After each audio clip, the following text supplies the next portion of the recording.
Google కొత్త feature 2026 మార్చి 21 నుంచి కొత్త రూల్.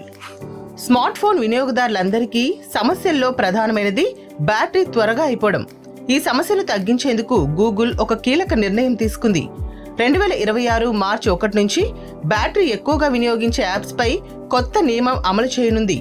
కొత్త ఫీచర్ ప్రకారం ఏదైనా యాప్ 24 గంటల వ్యవధిలో 2 గంటల కంటే ఎక్కువసేపు బ్యాక్గ్రౌండ్లో నడిస్తే గూగుల్ దాన్ని బ్యాటరీ డ్రైన్ యాప్గా గుర్తిస్తుంది. ఈ గుర్తింపుతో మొదట డెవలపర్కు అలర్ట్ పంపిస్తారు. డెవలపర్ సమస్యను సరిచేయకపోతే ఆ యాప్కు గూగుల్ ప్లే స్టోర్లో ప్రాధాన్యం తగ్గుతుంది.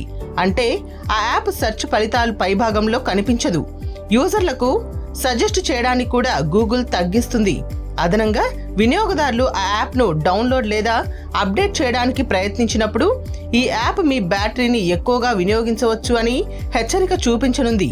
ఈ చర్య ద్వారా గూగుల్ స్మార్ట్ ఫోన్ వినియోగదారుల అనుభవాన్ని మెరుగుపరచడమే కాకుండా డెవలపర్స్ను కూడా ఎనర్జీ ఎఫిషియెంట్ యాప్స్ తయారు చేయడానికి ప్రోత్సహిస్తోంది. దీనివల్ల ఫోన్ బ్యాటరీ లైఫ్ పెంచడం ఖచ్చితమే.